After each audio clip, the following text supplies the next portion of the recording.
Today we're diving into a fascinating intersection of human behavior and Stoic philosophy. Have you ever felt like someone was lying to you? In a world where truth can often be obscured, understanding the signs of deception is crucial. In this video, we'll explore 8 signs that someone might be lying to you, and we'll frame these insights through the lens of Stoicism. By cultivating awareness and clarity, we can navigate our relationships with greater wisdom and discernment. So, whether you're looking to sharpen your intuition or simply want to understand the dynamics of honesty and trust better, stay tuned. Let's uncover the truth together. Sign number 1. Inconsistencies in the story. Hey, what's up everyone? Welcome back to the channel. Today we're diving into something that can make or break a good story. Plot inconsistencies. Yep, we're talking about those moments in books, movies, or TV shows where you're like, wait a minute, didn't they just say something completely different 5 minutes ago? Whether it's a magical item that mysteriously changes its rules, a character who forgets their own backstory, or a plot twist that simply makes no sense. We've all been there. So grab some popcorn, because we're about to break down the most common types of inconsistencies in stories and how they mess with our immersion. Inconsistencies in stories, when plot holes take over. First up, let's talk about continuity errors. These are the little details that just don't line up from scene to scene. Maybe it's something small like a character wearing a different shirt mid-conversation, or something major like a car magically fixing itself. These errors are usually accidental. It happens when the editing or filming is done out of order. But if you catch them, it can totally pull you out of the experience. It's like, hey, I didn't sign up for a time travel movie. Next, let's talk about characters being, well, inconsistent. You know those moments when a character makes a decision that feels completely out of character? Or when their motivations change with no explanation? Maybe it's a brave hero suddenly becoming afraid for no reason, or a villain who's all about chaos suddenly deciding to save the day. It just leaves you scratching your head. Good character development is crucial, and when it's broken, it can ruin the entire arc. Now, one of my personal favorites, when stories break their own rules. Every fictional world, especially in fantasy or science fiction, comes with its own set of rules, right? Magic works this way, time travel has these restrictions, or aliens can only communicate through telepathy. But what happens when the story starts ignoring its own rules? Maybe the hero suddenly discovers a new power that conveniently fixes everything without any prior setup. It feels like a cheat, and as a viewer or reader, you're left thinking, wait, they could have done that the whole time? And then there's the classic retcon. A retcon, or retroactive continuity, happens when a story changes past events to make something fit later on. This is super common in long-running series, especially comic books and franchises that span years. But it can leave audiences feeling frustrated when the change doesn't make sense. Sometimes retcons work. They can add depth or fix mistakes, but other times, they just create more plot holes. Like when a character who was dead for 3 seasons suddenly reappears with no explanation. What? Of course we can't talk about inconsistencies without mentioning the dreaded plot hole. These are the glaring gaps in logic that just don't add up. Maybe the villain's plan doesn't make sense, or a key event is completely ignored. Plot holes are the most obvious form of inconsistency, and they tend to stick with you long after the story's over. You'll be lying in bed at night replaying that scene thinking, how did they not see this coming? So, there you have it. Those are the main types of story inconsistencies that can trip up even the best of tales. But hey, it's not all bad. Sometimes these flaws give us something to talk about, and even meme about for years to come. What about you? What's the biggest plot inconsistency that's ever bugged you? Drop it in the comments below. I'm super curious. And don't forget to like, subscribe, and hit that notification bell so you don't miss out on more storytelling breakdowns just like this one. Sign number 2. Avoidance of direct answers. In a world filled with noise, opinions, and quick judgments, the Stoics mastered an ancient art, avoiding direct answers, not out of evasiveness, but out of wisdom. Why? to guard their inner peace, pursue clarity, and avoid unnecessary conflict. Now, that doesn't mean Stoics were evasive or dodging the truth. Far from it. Their approach was rooted in wisdom, patience, and a deep understanding of human nature. So why did they sometimes avoid giving straight answers? Think about it for a moment. When someone asks us a question, we're often tempted to give a direct response to show we know the answer. But many times, life isn't so simple. Direct answers can lead to misunderstandings, or they might be based on incomplete knowledge. One of the core Stoic ideas is that we don't control external events or even how others interpret what we say. What we do control is our perception, our judgments, and how we choose to respond. Take Marcus Aurelius, for example, a Roman emperor and one of the greatest Stoic thinkers. In his meditations, Marcus frequently reflects on the importance of thoughtfulness and restraint. He writes, "It's not what happens to you, but how you react to it that matters." Reacting impulsively with a direct answer? That's not Stoic. The Stoic way is to consider things carefully. So why would a Stoic avoid giving a direct answer? There are several key reasons. First, to preserve their tranquility. Stoics believe that inner peace is sacred.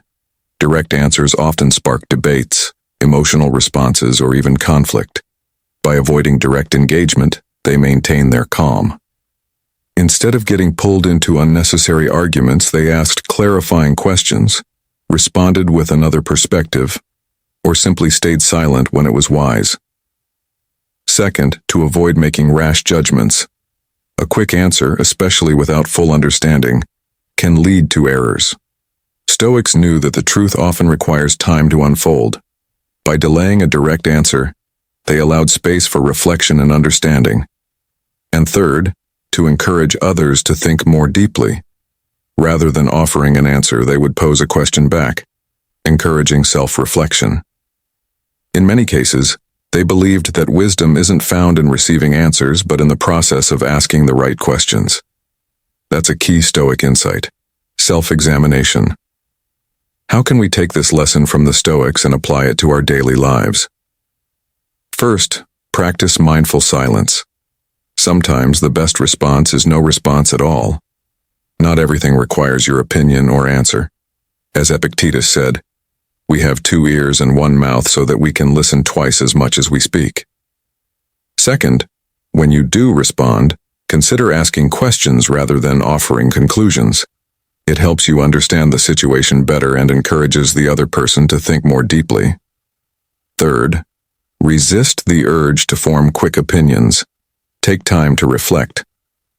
The Stoics knew that wisdom is often found in what we don't say as much as what we do. In a world that often values speed and certainty, the Stoics remind us that wisdom sometimes lies in avoiding direct answers, in being thoughtful, patient, and calm. So the next time you're asked a question, remember, not every answer needs to be given immediately or even at all. Take a breath. Consider the Stoic way. Epictetus once said, "Learn the meaning of what you say, and then speak." Sign number 3. Excessive defensiveness or aggression. You've probably been in a situation where you or someone else reacted defensively or even aggressively. Maybe someone gave you some critical feedback, and before you could even think, you snapped back. Or maybe a friend or coworker's comment rubbed you the wrong way, and suddenly you were on the defensive. Why does this happen? And more importantly, what does Stoicism have to say about it? Let's clarify the difference between defensiveness and aggression. Defensiveness happens when we feel attacked, even if the attack is just someone's opinion or feedback. We want to protect ourselves, but sometimes we overdo it. Aggression, on the other hand, is when we lash out, often because we feel threatened, insecure, or out of control. Now, Stoicism, as a philosophy, offers a way to deal with these feelings. Stoicism is all about understanding what we can and can't control. And guess what? Most of the time we're overreacting to things that we can't control in the first place. Think about it. When someone criticizes you, what's your first instinct? It might be to defend yourself or attack them back. But according to Stoic teachings, we shouldn't waste energy reacting to things outside our control, like someone else's opinions. Marcus Aurelius, one of the great Stoic philosophers, said, If you are distressed by anything external, the pain is not due to the thing itself, but to your estimate of it, and this you have the power to revoke at any moment. What Marcus is saying is that it's not the situation that makes us upset, it's how we interpret the situation, and that's where Stoicism becomes a powerful tool to reduce defensiveness and aggression. Here's the Stoic approach to these situations. First, pause. Recognize that your emotional response, whether it's defensiveness or aggression, is just that, a response. It doesn't have to control you. The Stoics call this being the observer of your thoughts. By creating space between the stimulus and your reaction, you give yourself the chance to respond rationally instead of emotionally. How to apply Stoicism? I'll give you 3 practical steps. Pause and reflect. When you feel triggered, take a moment to ask yourself, is this really about me, or is it about them? Sometimes people project their own insecurities and it has nothing to do with you. Detach from the outcome. Remember, you can't control what others say or do. You can only control how you respond. Detaching from the outcome helps you focus on what you can actually influence, your own behavior. Practice empathy. Often, aggression comes from misunderstanding. Try to see the situation from the other person's perspective. It doesn't mean you have to agree, but it helps diffuse the emotional intensity. By following these steps, you can avoid falling into the trap of excessive defensiveness or aggression. Stoicism teaches us that true strength comes from inner calm, not from dominating or defending against others. To wrap things up, excessive defensiveness and aggression are reactions that stem from fear and insecurity. Stoicism provides the tools to step back, reflect, and act with intention, rather than letting our emotions take control. Remember, the Stoic path isn't about being emotionless. It's about having power over your emotions so they don't have power over you. Live wisely, live calmly, live stoically. Signs number 4. Over-explanation or unnecessary details. Have you ever found yourself over-explaining something? Adding detail after detail, only to realize it might not have been necessary at all? One of the core principles of Stoicism is simplicity. The ancient Stoics, like Marcus Aurelius, Seneca, and Epictetus, believed in getting to the essence of things. They understood that complexity and excess often lead to confusion, misunderstanding, and anxiety. If it is not right, do not do it. If it is not true, do not say it. Marcus Aurelius. When we over-explain, we often stray from the core truth.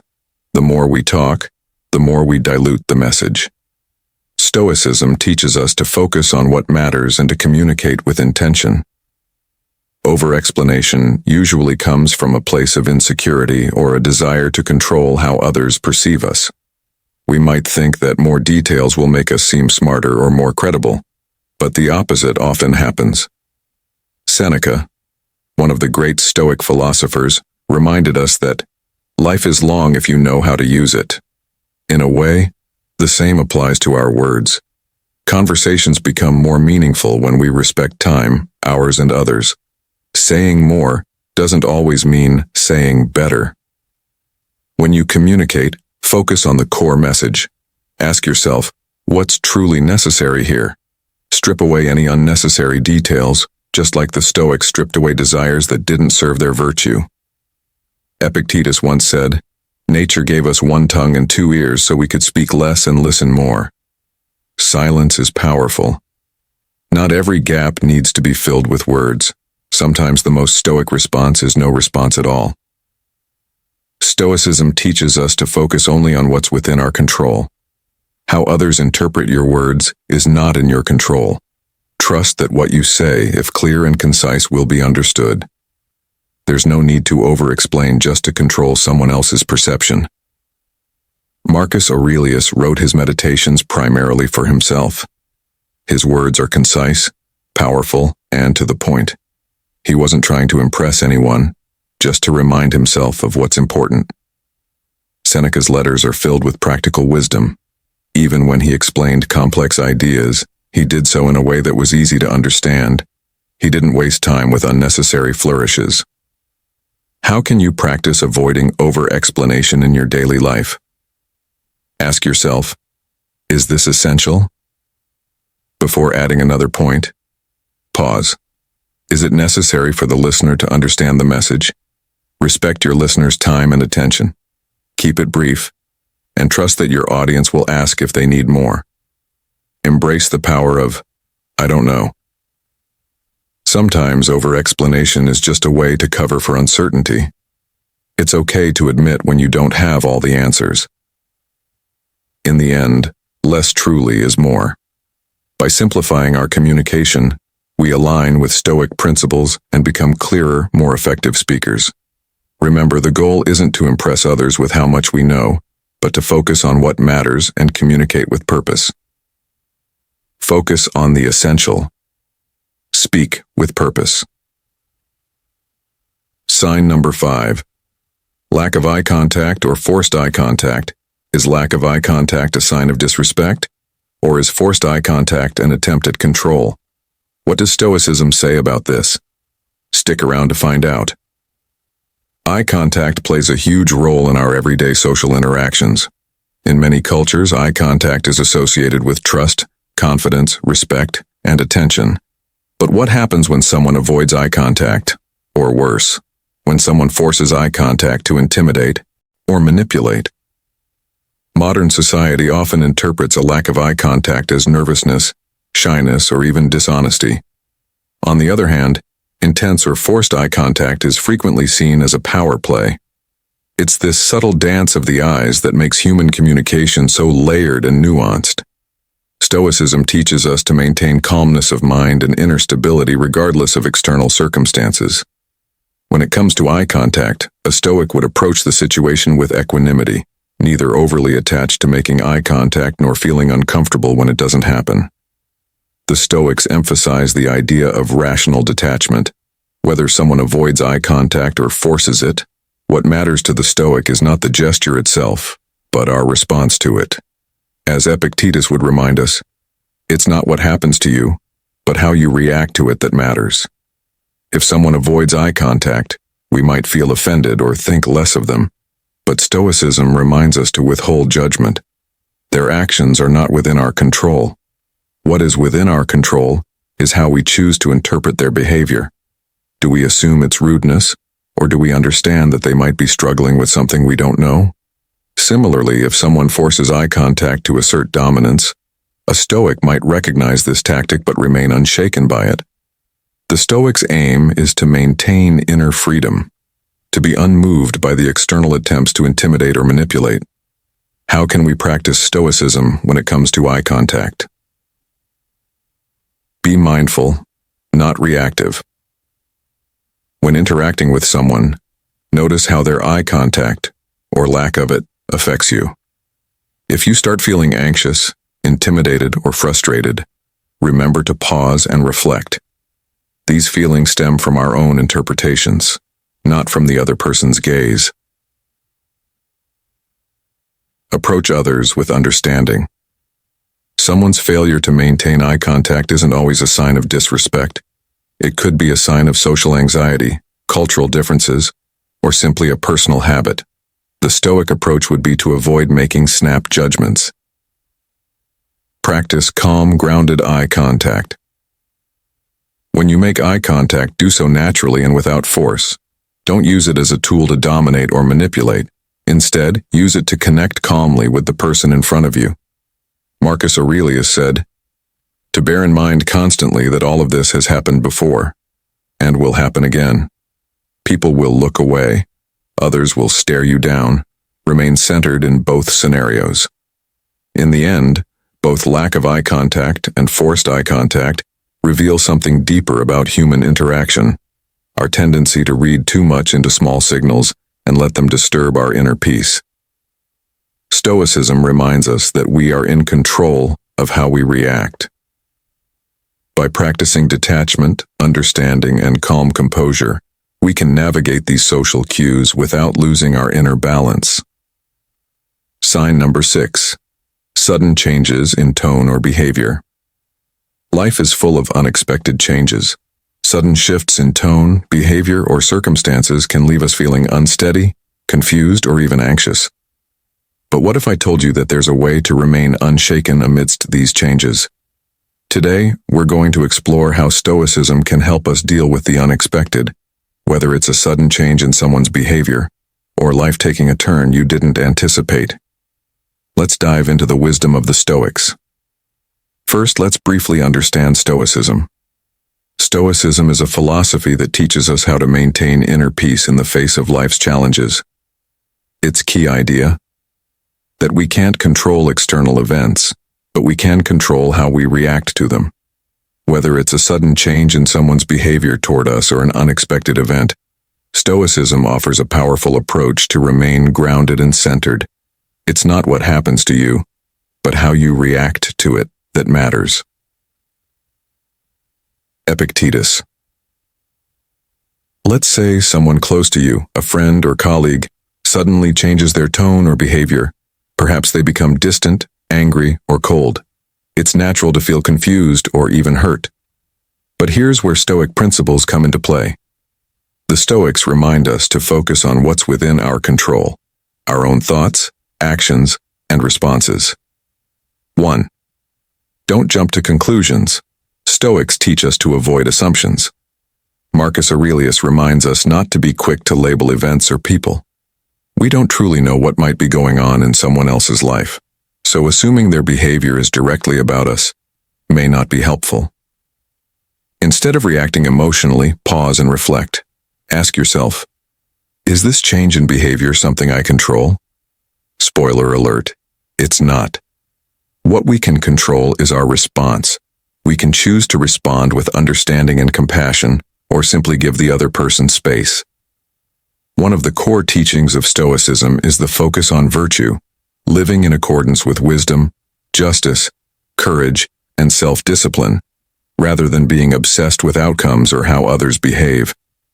So when faced with sudden changes, we ask ourselves, what's the virtuous way to respond? Maybe it's responding calmly, having an honest conversation, or choosing to let go of negative feelings. Stoicism asks us to live in harmony with our values, even when the world around us seems chaotic. Let's broaden the perspective. Sudden changes don't only happen in relationships, they happen in life. Careers shift, health declines, unexpected losses occur. Stoicism helps us accept that uncertainty is part of life. Seneca, another great Stoic, once said, "We suffer more often in imagination than in reality." Our mind can blow up sudden changes into crises, but Stoicism teaches us to accept the impermanence of life and move forward with peace. All right, so how do we apply this practically? Here are a few exercises straight from the Stoics to help you handle sudden changes in tone, behavior, or life itself. 1. The dichotomy of control. Write down what's in your control and what's not. When sudden changes happen, focus only on what you can influence. 2. Negative visualization. Take a moment to imagine the worst-case scenario. By mentally preparing for the worst, we're less surprised when changes happen. 3. Self-reflection. At the end of the day, review your actions. Ask yourself if you responded virtuously or if you let emotions control you.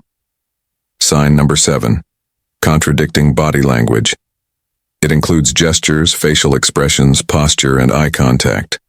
Essentially everything nonverbal that communicates our thoughts and feelings.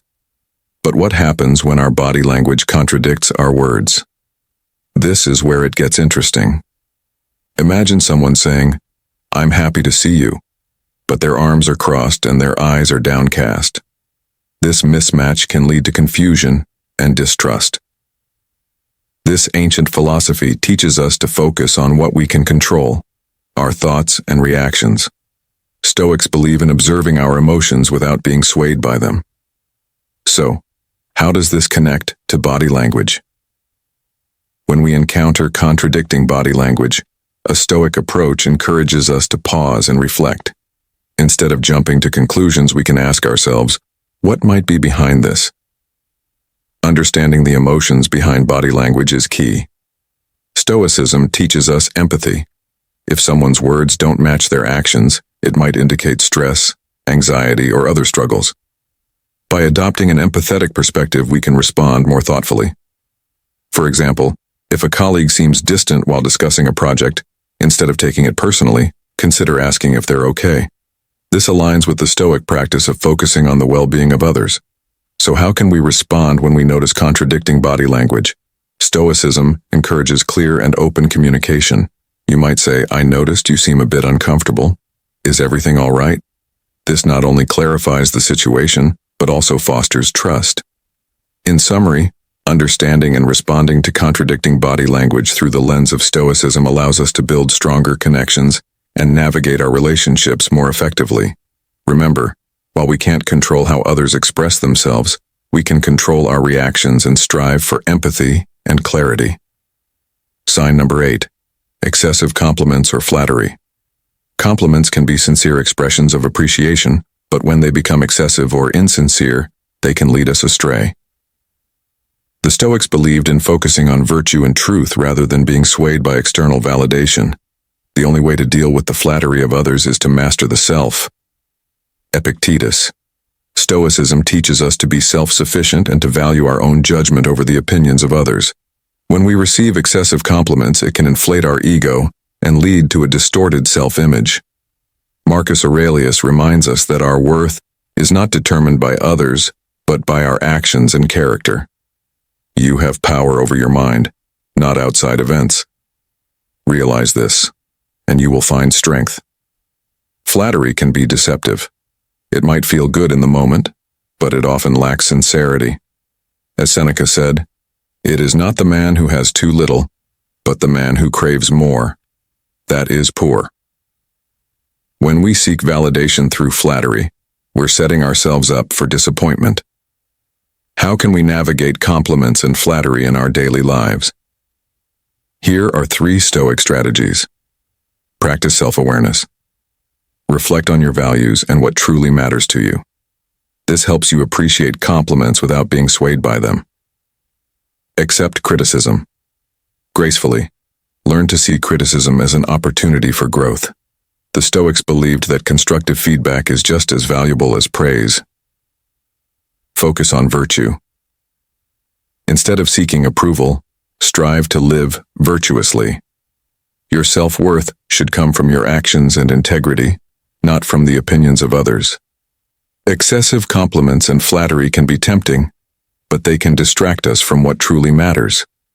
By practicing Stoic principles, we can remain grounded in our values and focus on our personal growth. If you found this video helpful, please like, subscribe, and share your thoughts in the comments below. How do you handle compliments in your life? Thanks for watching, and remember, stay true to yourself.